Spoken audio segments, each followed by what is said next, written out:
Слушнав дека си тажен, си загубил верба, си станал лажен. Затоа јас сум тука за тебе, да знаеш јасно колку си вреден.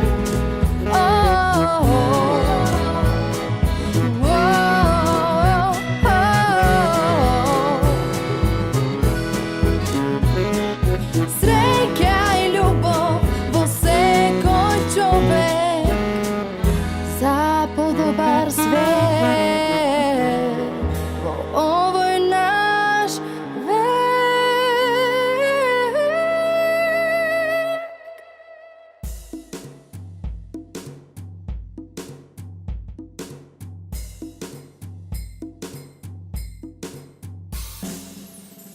Дали сте се заинтересирале за подлабоки и суштински теми? Дали сте предпоставиле колку е важно како се храниме?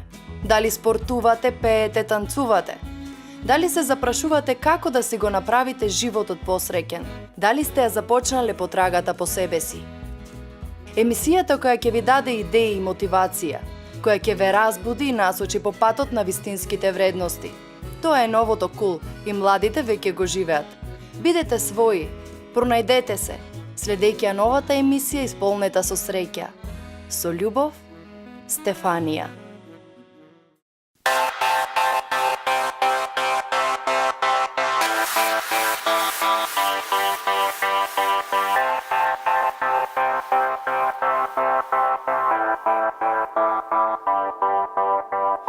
Spending days when the year turns, put your ear to the world. Curious, my book of love, the house that I've given up. I was at that place, oh, when you said yes, I was ready.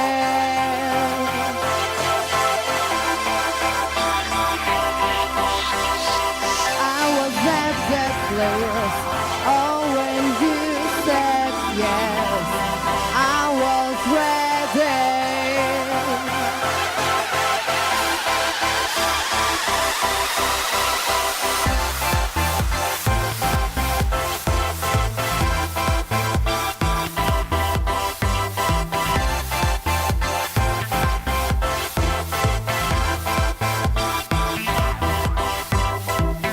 Restlessness when the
Во текот на емисиите дискутиравме најразлични теми.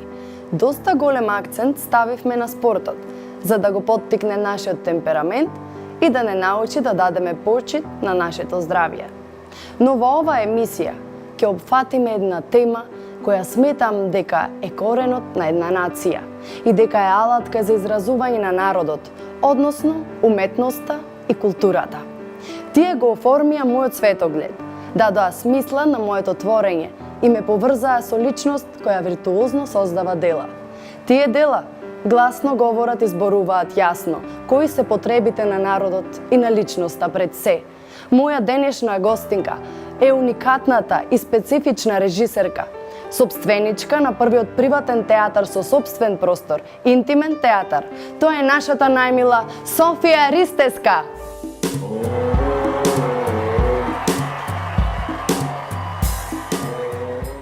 На мое огромно задоволство, како што ви кажав, е мојата омилена режисерка пред се Софија Ристевска. Добре ми дојде. Добре ви најдов.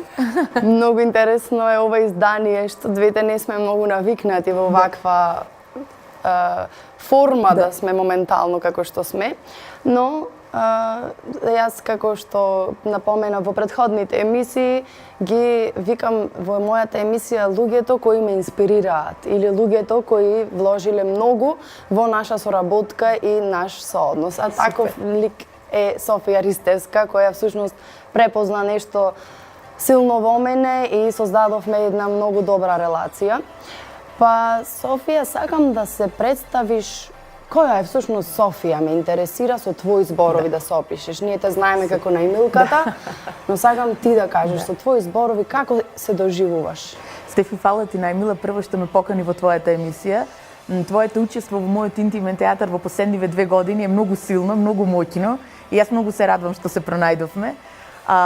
Јас сум театарски режисер, дипломиран на Националната академија за театар и филм во Софија, Бугарија. После тоа магистрирав во Белград, департамент сценографија, но не станав сценограф, јас сум режисер по основна професија. И веќе долго време сум во нашиот град, 4 години веќе сме во интимен театар, каде што го имаме нашиот простор на Стив Наумов 35. Создаваме представи за возрастни, имаме и младинска сцена што ја води Димитар Шутевски, а оваа последна година имаме и театарска школа за деца, за дечино од 3 години па до тинеџерски години. Така да развиваме една дејност и многу се радувам што и вашиот центар започна да функционира и убаво е што младите во овој град можат да комбинираат перформативни уметности, како танцот и театарот. Мислам дека е таа прекрасна возможност. Инаку, јас сум уметник што мислам дека во последно време се поважно ми станува да ја инволвирам уметноста во социјалниот контекст. Поточно, социјалниот контекст на локалната заедница, проблемите што тука ги гледаме, ситуациите што тука ги гледаме, да ги изразувам или да ги потенцирам преку театарските представи. Така да, поборник сум за една ангажирана уметност, тоа е за ангажиран театар што говори за проблеми. Не верувам многу во тоа дека театарот е, не знам, театарот е магија, да, но според мене театарот е и активизам, општествен, социјален активизам. За луѓето што имаат потреба, кои што имаат потреба нивните проблеми да бидат кажани, изговорени јасно и гласно. Како што разбираме, си поборник за тема која што всушност активира многу подтеми. И всушност тоа го дефинира и твојот карактер. Ме интересира подлабоко твојата личност. Која е целта на твоето живење? Што сака Софија Ристевска да постигне? Од секогаш, од кога дипломирав, значи 2003 година, тоа се веќе 13 години, многу ми било важно да биде инволвирана жената во театарот. Жената како театарски создавач, како режисер, како актер, да дојдат на површина женските проблеми. Секогаш сум поставувала во првите мои години женски автори, сум гледала женскиот проблем да е на површина. Некако многу ми е важно женското присуство и женскиот аспект и женскиот поглед кон животот да биде присутен во моите представи. Во последно време се занимаваме во нашата последна представа, тоа би сакала да го нагласам, со жени болни од рак на дојка, жени кои што ја победиле таа болест, кои што ја имаат таа болест. Мојата сестра е психијатар, има една група за поддршка на тие жени. И во последната представа говоревме за тој нивни проблем.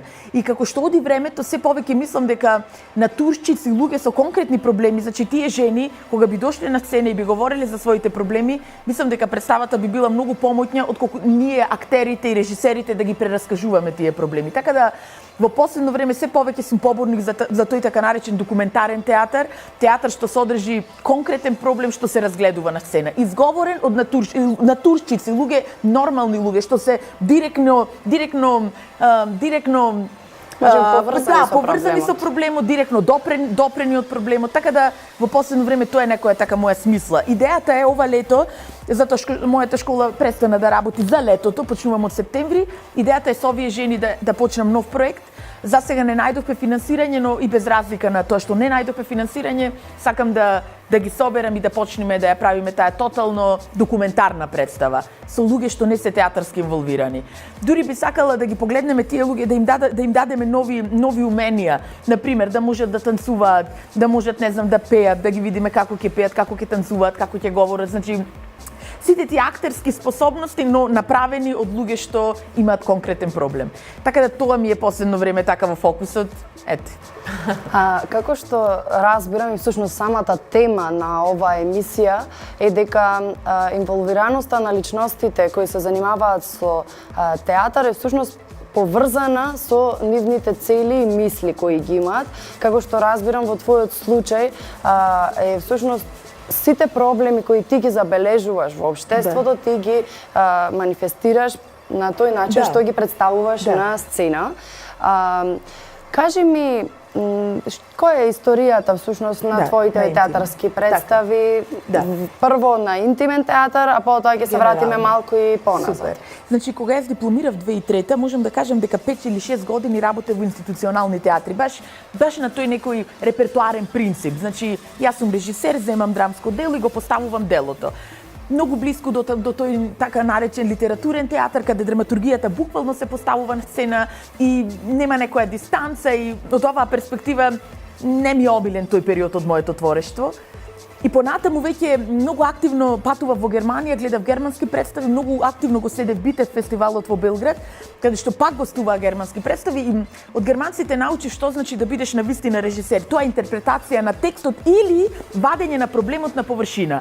И тотално реконструирање на драмскиот текст, ако е драмски текст. Во последно време јас избегнувам да работам со драмски текстови, работиме со конкретни теми, мојот драматург ги пишува текстовите за темата, многу текстови доаѓаат од самите учесници во представата, од актерите или од жените кои што ќе учествуваат во идните проекти и така натаму.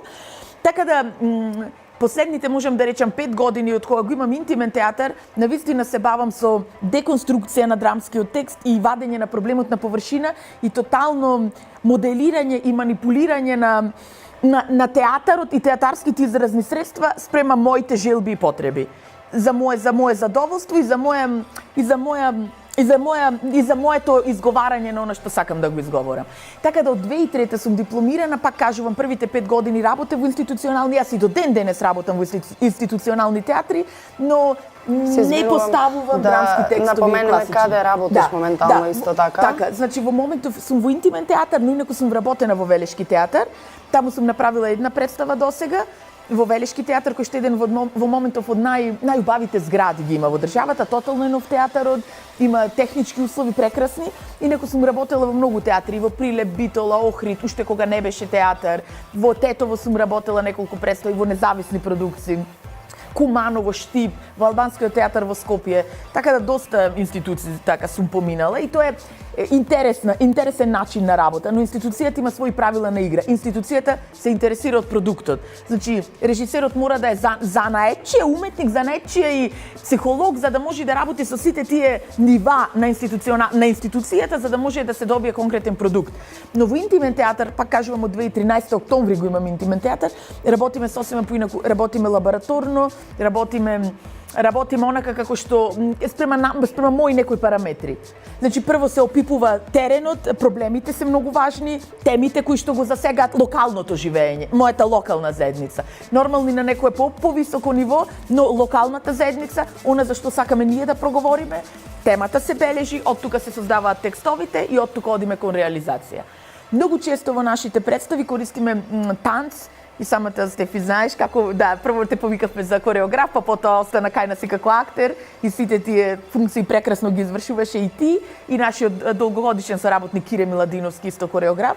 Така да не само зборувањето изразно средство, не само текстот, не само говорот, а многу често и телото, многу често и тие документарни материјали ги користим. И идејата ми е, јас пак кажувам, идејата ми е мојот простор да дава шанса млади луѓе да работат во него. Многу млади луѓе работат во него, имаме независна сцена, младинска сцена, тинеџерска сцена, значи млади луѓе да работат за да може и принципот на интимен театар да се пренесува. И некако да допира до луѓето, локалната заедница да доаѓаат и да гледаат, значи. Всушност младите можеби ја поставуваат таа современа сцена и тоа што се случува во денешницата. Што всушност се случува со публиката, како реагираат на сето ова размислување, начин на размислување пред се, а потоа и како на театар кој има функција на институција некако. Да, видите, публиката за нас како интимен театар, бидејќи сме мала институција, значи ние истите луѓе, ние работиме на представите, ние работиме на менеджментот, ние работиме на анимирање на публиката да дојде во нашиот простор, малку ни е тешко да доприме до сите таргет групи до кои што сакаме да доприме. Значи треба повеќе тука можеби да работиме и тука повеќе да се развиваме.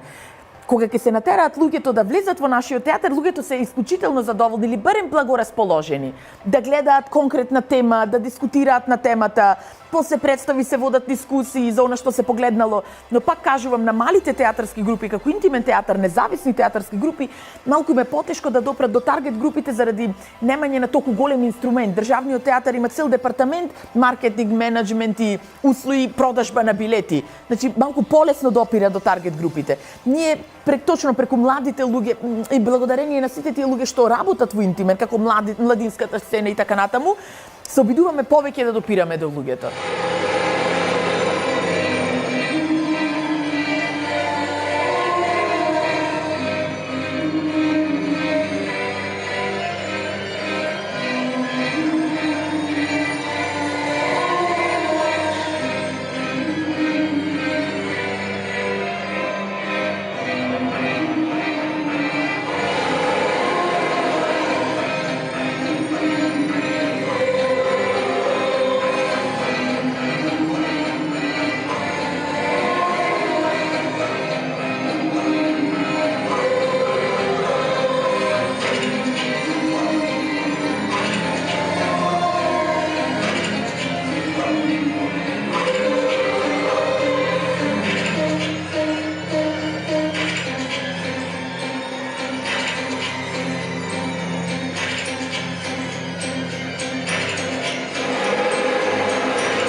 И како ја трпиш официјалната тортура од твоите предпоставени кои што секојдневно те експлоатираат затоа што знаат дека ти живееш на границата и дека немаш право на бегство и немаш право на избор.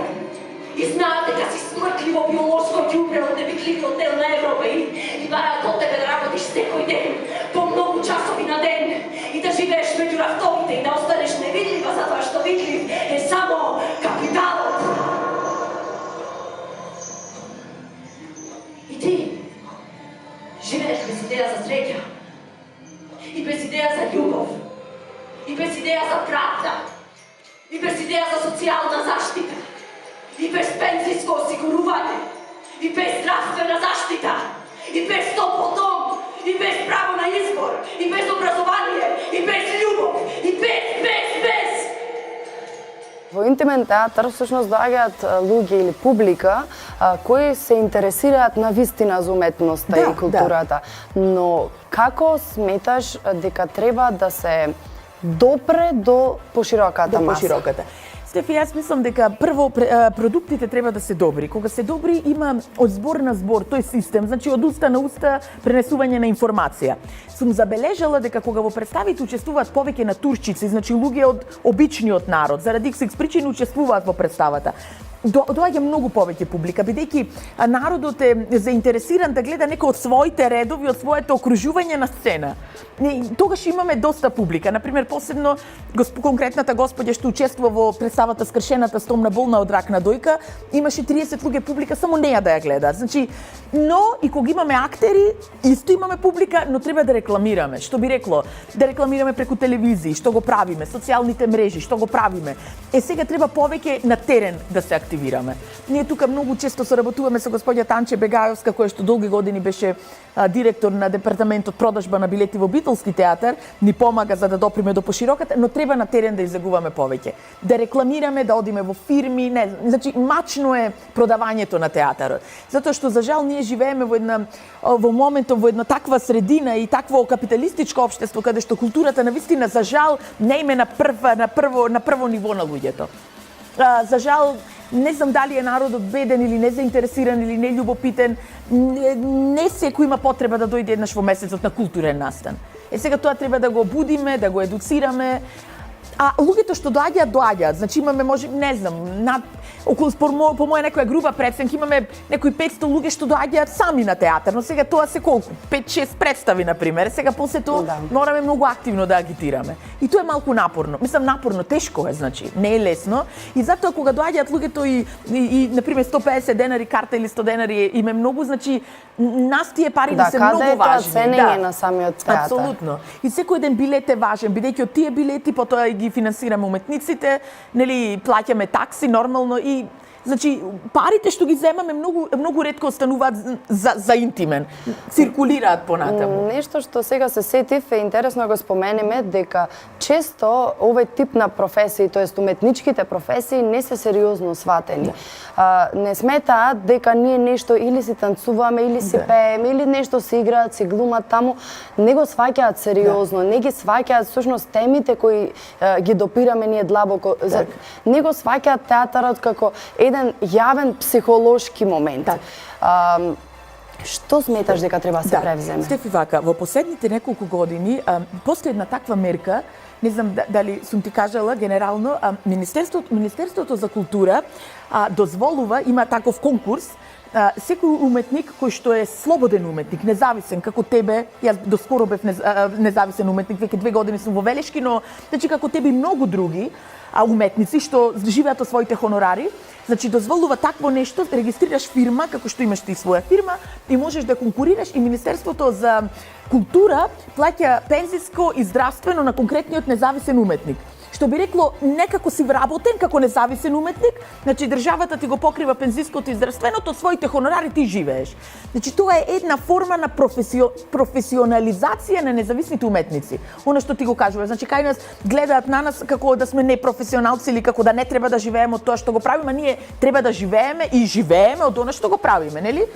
Тоа е еден начин. Второ, во моментов се промени министерот за култура и министер за култура е Роберт Аладјозовски. Тој е еден господин кој што доаѓа од издавачката дејност, од литературната дејност и е независен уметник целиот свој живот. Значи има независна издавачка куќа, работи од проект на проект, така да се надеваме дека сега новиот министер ќе има поголема видимост и однос кон независната театарска уметничка сцена, танцова сцена, ликовна сцена, мислам, литературна сцена, целата независна.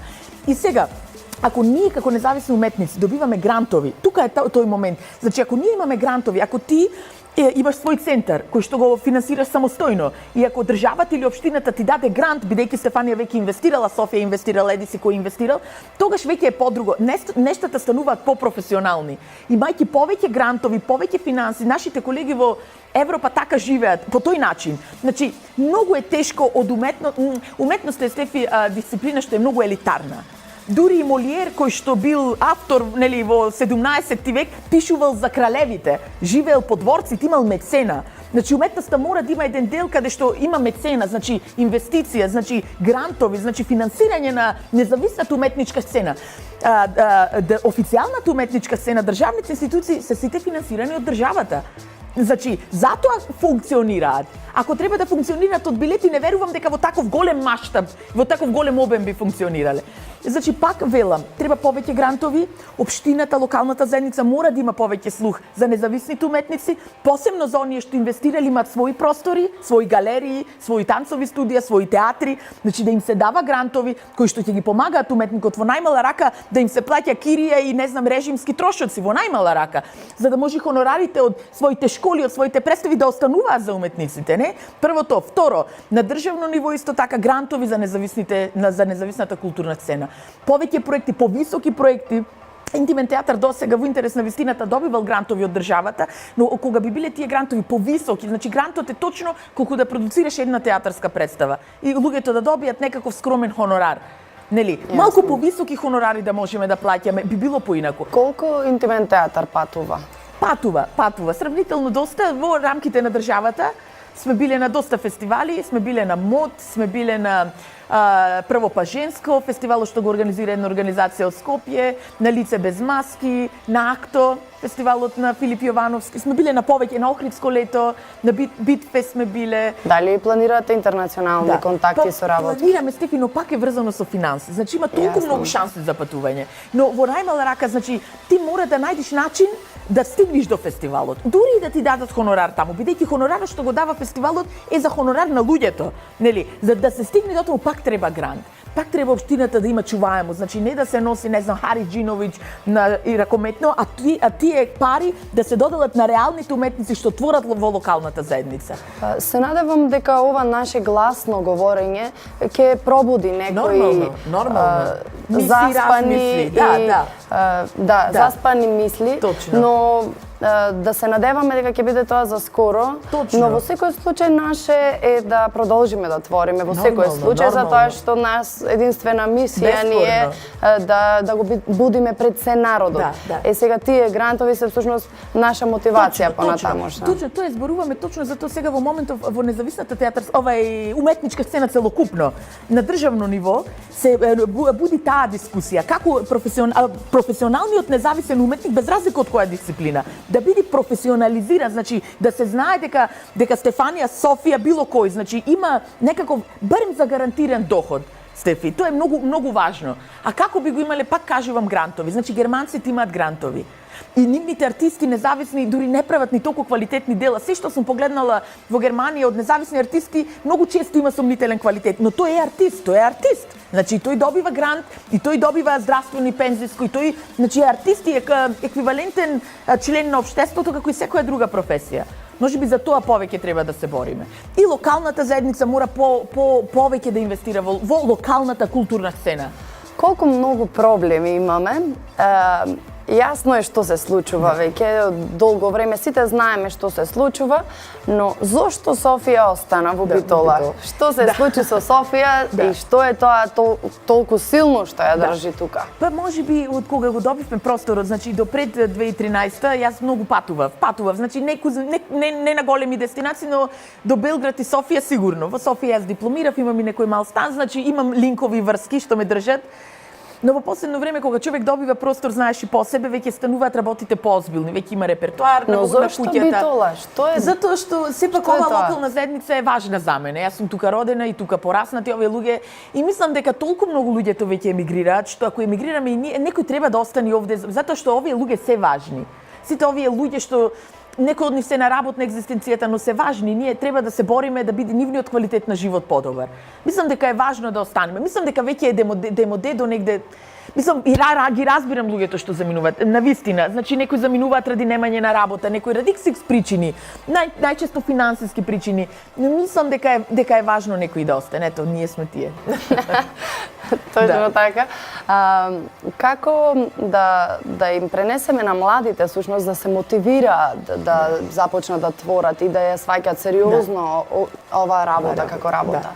Па пред се треба, јас мислам дека многу е важно да контактираме пред се со нивните родители. Ако зборуваме за мали дечи, мислам по малата возраст, родителите треба да разберат, родителите пред се, дека перформативните уметности, секоја една уметност што има движење, што има работа во колектив, што има контакт со други луѓе, директен контакт, образува во нивните деца едни дисциплини што се многу важни, како одговорност заради групата, одговорност кон групата, работа под притисок, работа кога мора да настапат пред публика, значи стануваат поозбилни дечиња. Тоа мора родителите да го разберат и да ги пуштаат своите деца на вакви дисциплини. Затоа што пак кажувам, образованието во училиште е едно ниво. Ако погледнете во сите европски држави, баш вчера слушав за образованието во Англија, значи се учи наука и уметност како во една дисциплина, значи уметноста е многу важна. Многу важна, затоа што пак кажувам, развива такви навики како одговорност, како озбилност, како работа во група, работа под притисок. Така да мислам дека е многу важно да имаат уметничка дисциплина децата во своето образование. Колку сметаш дека имаме таленти тука? Многу. Децата се прекрасни, талентирани, многу, но важно е да се работи со нив и пак кажувам, важно е родителот да инсистира да се доаѓа редовно на часови, ако веќе се запишало детето. Да има некаква рутина, значи бидејќи уметноста не е како денес се доаѓа 3 часови се изоставува, навистина мора да има некој континуитет. Да, но самите родители од моје искуство ми покажало дека не многу сериозно ја сваќаат се уште темата. Па да, сега ние мораме да зборуваме, Стефи. Знаеш, ние кога луѓето влегуваат, ето за интимен зборувам, мора да им се објасни дека на каква представа дошле, дека колку е важно билет што купиле, колку е важно децата што си го пуштиле во таа школа, да им се објаснува, да им се зборува и единствено зборувањето, тоест така да речам, советувањето е некој начин на контакт со луѓето. Инаку нема како поинаку. Значи мора да се зборува, тоа е многу важно. Да се објаснува колку е важно да се доаѓа на театар или на танцова представа или во уметничка галерија, дека тие 100 денари дадени или 150 одат за уметникот, се финансираат независната сцена младите уметници. И така, мислам, да. Сакам да ја споменеме темата колку е важно еден режисер да има сценско искуство. Да. Да има настапено. Да, исклучително важно. За мене е тоа бескрајно важно. Ти го имаше тоа искуство во Будење на пролетта, заедно настапувавме и познавајќи те лично, сватив дека доживеа огромна промена како режисер пред се и како начин на мислење, затоа што нели го доживеа самиот артист на сцена или перформер како се чувствува. Објасни ми го тој момент. Многу е важно, Стефи. Ние прво на факултет учевме, значи режисерите учевме глума, не онака провизорно, а реално. Значи глумевме. Имавме предмет глума, првиот семестар имавме некаква представа мала што ја спремавме ние режисерите, вториот семестар 3 години учевме глума. Во текот на 5 годишното образование по режија. И јас од секогаш знаев дека да настапуваш е тешко, значи е напорно, но никогаш не мислев дека е толку напорно. Кога се вклучив како глумица во Будење на пролетта, разбрав колку голема сила, физичка, психолошка, ментална треба да има перформерот и за да настапи. И разбрав колку таа професија е всушност мачна и тешка и напорна и така да знаеш како да работиш со твоите глумци, ако и ти си бил дел од тоа, значи ако и ти си настапувал, ако и ти си бил глумец, не може режисерот да не може да истанцува 5 такта, значи е тотално амузикален, не може да изрецитира 2 стихотворби, е режисер, не знам каков режисер. Како ти ќе бидиш пример за твоите глумци? Ако ти не можеш да направиш 2 чекори во лево и да изговориш 5 збора. Тоа навистина не го разбирам. Не знам, јас мислам дека режисерот треба се што можат неговите глумци во основата да го може. Нормално не можам да танцувам како тебе, нити да глумам како моите, но можам да се носам со вас горе долу на неко основно ниво. Тоа е важно. Тоа го потврдувам. И сега веќе доаѓаме на темата спорт, затоа што во самата представа имавме тема спорт и како луѓето кои не можат да се движат или по дебелките или по полничките, како што ги нарекувавме во самата представа, ако се потрудат можат да го постигнат тој момент. Ти си нели пример за тој момент. Кажи ми колку Софија спортува, нели кажавме дека во самата представа имаше физичка активност, колку во приватниот живот спортуваш? Јас Стефи не сум спортист, значи тоа морам да го, значи не сум спортист, во смисла не сум спортист, но определено не сум мрзлив човек. И кога моето тело не ми дозволува да спортувам заради X причини, мислам да спортувам, да се движам, ми е тешко. Последно пред Нова година работев многу со Христина, моја пријателка и инструктор по аеробик. Работевме активно на физичка активност и ми беше многу убаво. Многу мачно, но многу убаво. Пак кажувам, јас сум многу поборник за физичка активност, посебно за малите. Значи треба да се каже дека физичката активност е тој момент што ги спречува многу болести понатаму. Значи мора да се децата активни, а понатаму и ние. Пак кажувам, јас не сум спортист, но определено не сум мрзлив човек и не можам кога телото не ми се движи. Значи јас од секогаш го имам ова тело, никогаш не сум била послаба, но моето тело е активно, мојот дух е активен и мислам дека тоа е многу важно. Многу посебно за малите. Затоа и во мојата школа по глума имаме и понекогаш лекции по аеробик, лекции по танци, за да знаат децата дека глумата не е само говорење на текст. Никогаш не било и никогаш нема. Текстот е последен. Актерската игра, присуството на сцена, пред се е мисла во главата, тренинг на мислата, движење на телото, а текстот е последен. Навистина, во последно време не верувам во драмските структури како зададени, готови партитури, што ние треба да ги изговориме. А проблемот е пред се, телото е понатаму и од тука веќе се создава текстот. Така да... Како што спомена, се создава нов текст на некој начин во самите представи кој помага во целата ситуација. Па имаме драматург во Интимен театар, Билјана Крајчевска, која што ги оформува текстовите, но многу често текстовите доаѓаат од самите изведувачи. Од мене како режисер, од изведувачите, потоа Билјана ги оформува, додава своји текстови, но се создава текстот тука на место. Понекогаш земаме текстови готови од автор, но избегнуваме да користиме готова драматургија. Да. Прекрасно, Софија, ти благодарам за сето ова што ни го пренесе денес. Се надевам дека твоите мисли успеа да ја достигнат целта и дека понатаму ќе продолжиш да твориш со ова темпо. Се надеваме исто така дека нашите гласини кои ги пуштаме сега ќе допрат до поголема маса на народ и дека ќе започнат да имаат слух за уметноста и културата. Сигурно. Ние секако ќе продолжиме во нашето темпо. Вие, драги мои гледачи, се надевам дека почесто ќе започнете да посетувате театар пред се, да започнете да обрнувате внимание на самата култура, затоа што е многу важна. Ние всушност ја создаваме културата и оставаме траги од нашето постоење.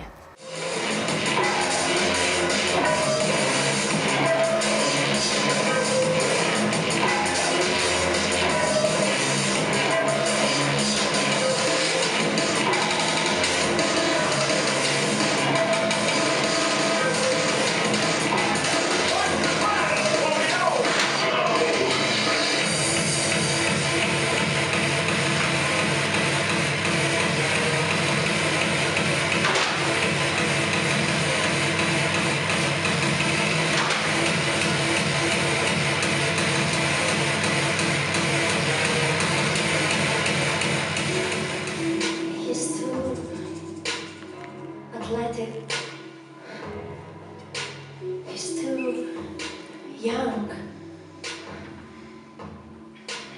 He's too handsome. He's too nice. He's too funny. He dresses too well. He's too clean. He's too smart.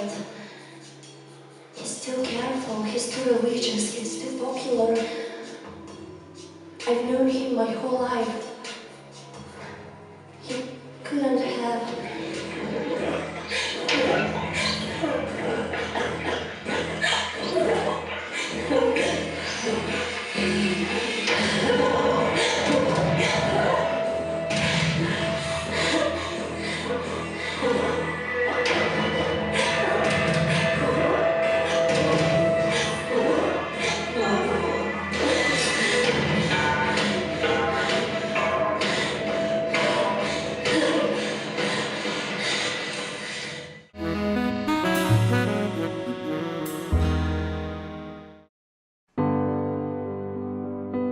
Сцена. Место на кажани зборови, танцувани чекори, испеани песни, инспирација и имагинација ставени во реализација, приготвувани деноноќно во неизбројани часови, поставувани со наталожено искуство и соодветно знаење, со дадена цел да променат нечии други животи, да создадат слика за некое време, место и состојба, кои ќе потсетат и освестат. Професија со обемна тежина на задачи, со сплотени мисли, чувства, интелект, движење и начин на изразување. Дом на артистот, сценографијата, интериер, рефлекторите, муза, звукот, храна, за да биде спокој на секој кој го посети овој новосоздаден храм. Темел на културата и уметноста, на воспитувањето на општеството, давајќи им почит, нашата совест достигнува едно повисоко ниво.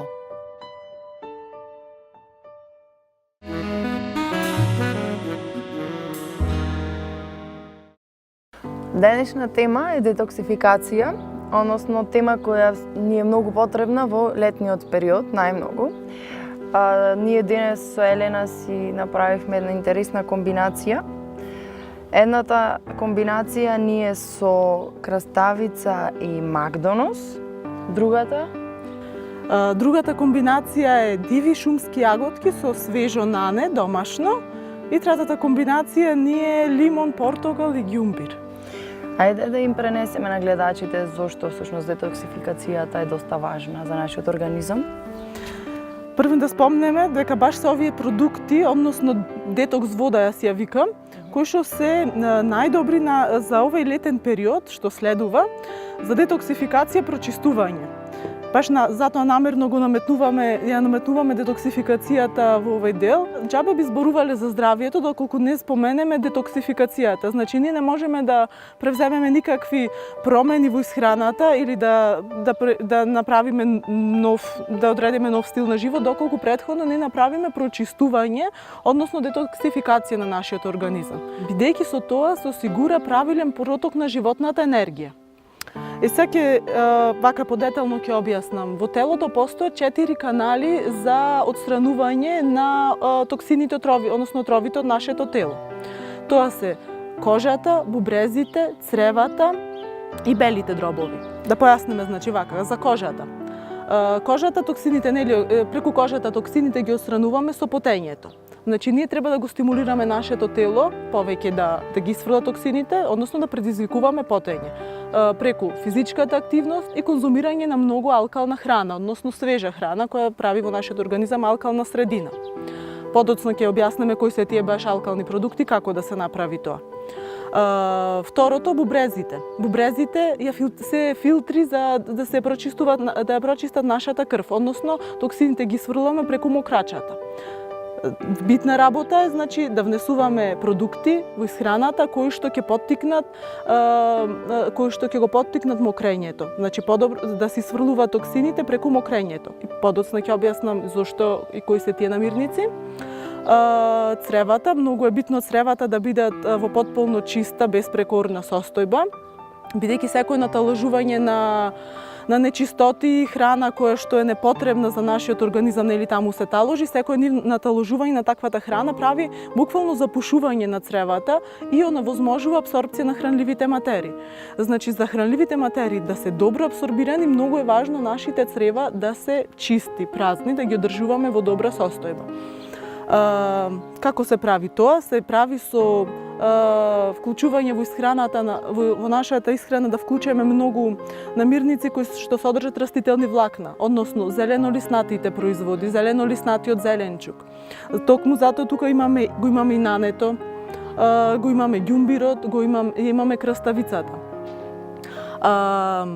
Ги споменавме, значи, бубрезите, кожата, белите дробови и цревата. Белите дробови, нашето исфрлање на токсините нормално преку дишењето. Колку повеќе ние го збогатуваме нашите бели дробови со кислород, толку повеќе ослободуваме токсини од нашето тело. Значи, да потсетиме, многу почесто треба да се оди во природа, затоа што се забораваме во тоа секојдневие што ни е околу нас и некако забораваме да обрнеме внимание на нашите бели дробови. Што мислиш ти на таа тема? Дали доволно обрнуваме внимание вака ние младите?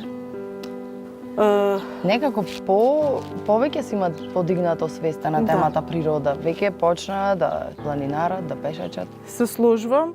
Луѓето секогаш доброто победува, сватихме дека што не прави стрекни, што не прави задоволни, еден ден поминат во природа неделно, буквално нели си ги полниме батериите за да издржиме напорната работна недела. Кажи ми за алкалната средина која ја спомена.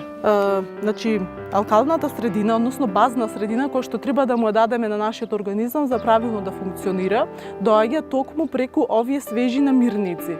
Како што споменавме во претходната емисија, намирници кои што нас природата ни ги дава и ние кои ги конзумираме баш во таков облик како што природата ни ги дава, значи свежата храна. Секоја овошка, секој зеленчук, секоја семка, секоја јатка, секоја храна која што не е обработена во нашиот организам прави алкална средина. И сега, баш токму заради тоа, во овој летен период, внесувајќи поќе храна која што прави алкална средина, ние го прочистуваме нашето тело.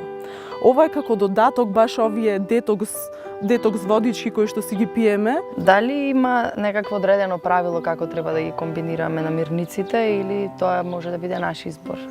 Единствено правило кое важи за ваквата детокс вода е да имаме чиста вода и да имаме свежи намирници. Можеме да ставаме што сакаме и колку што сакаме. Важно е да биде она што моментално нас ни го нуди природата, значи они намирници кои што се сезонски.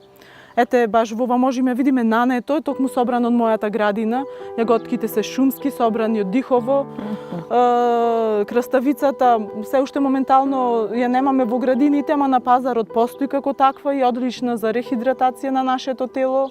Макдоналдсот кој е одличен диуретик е добро да го има. Значи, добро е да се стремиме да ги има оние намирници, обавезно да има нешто што е зелено лиснато, да содржи нешто што е бобинка, да содржи се што може нас да не освежи, да ни даде подобро чувство. Вкусовите можеме да си ги комбинираме според наша желба. Колку често овие детокс води треба да се пијат, дали влијаат конкретно на некоја здравствена состојба, спортистите што треба да прават, всушност дали треба да ги конзумираат, дали има доза всушност ова нешто? Повеќе прашања во едно, се надевам дека ќе ми ги одговориш. Значи, дозата е да ги пиеме во текот на целиот ден, бидејќи да влијаат врз нашето расположение максимално, даваат максимално енергија, даваат чувство на ситост и ни ја смалуваат потребата за внесување на додатно храна.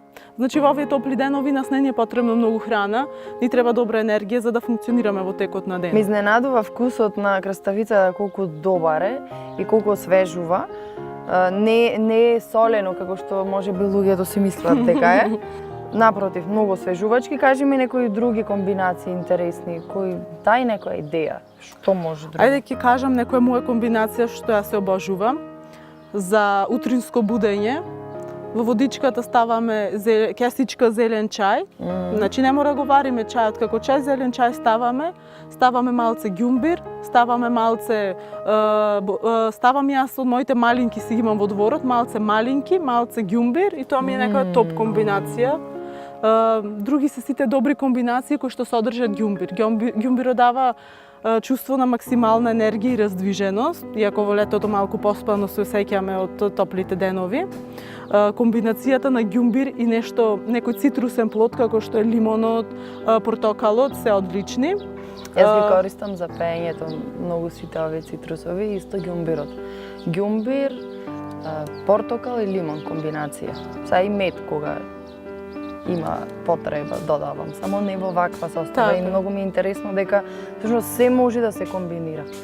А овие битер вкусови баш се добри во овој дел од годината, а исто баш како што спомена за подобра кондиција, за подобра кондиција на гласните жици.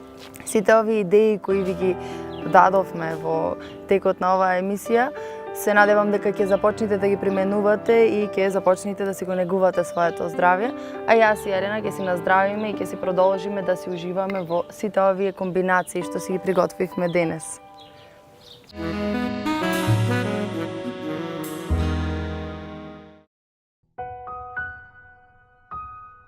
Салонот во кој јас се чувствувам во своја кожа е LTD салон. Со шминка која ги истакнува најубавите црти и фризура која остава несекојдневен и незаменлив печат. Тој го освои моето срце. Се јавувам како негово заштитно лице, затоа што нашата пријателска врска трае веќе долги години. тој може да го дефинира вашиот надворешен изглед и да ви помогне да заблескате во вашите посебни мигови. Сите што сакаат да го посетат LTD салон се наоѓа во новиот пазар.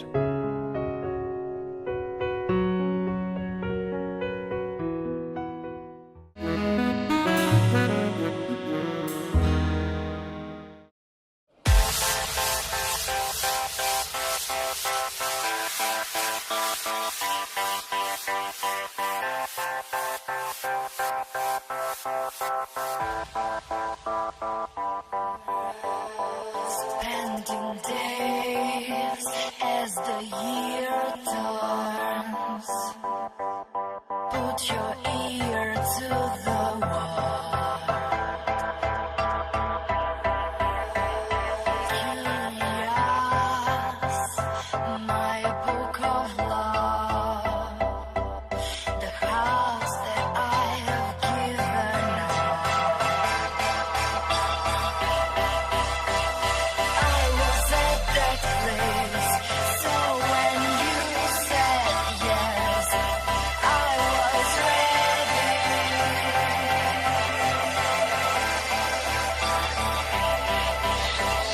I was at that place, so when you said yes, I was ready.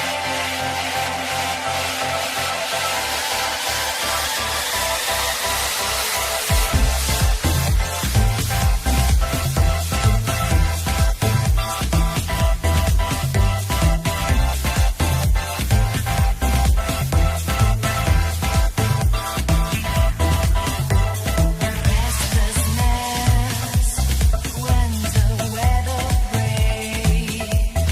How you feel when you just can't sleep. At the spot out in the dark, where the tree line hits the beach. I was at that place, so when you said yes, I was ready. I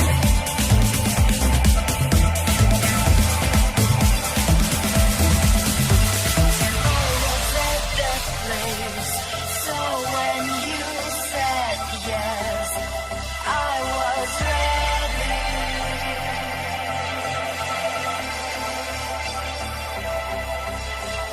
I was at that place, so when you said yes, I was ready.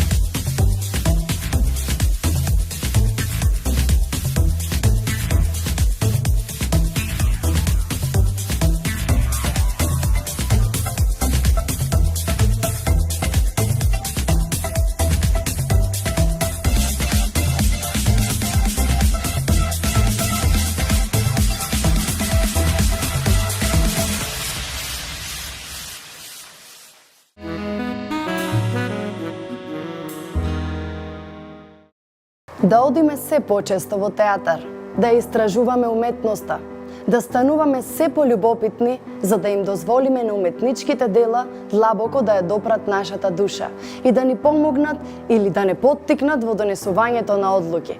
Посериозно да го сватиме придонесот кој го имаме во градењето на нашата култура. Со љубов, вашата Стефанија.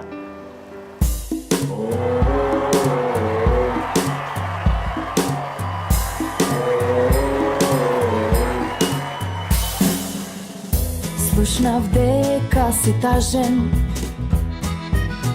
си загубил верба, си станал лажен. Затоа јас сум тука за тебе, да знаеш јасно колку си вреден.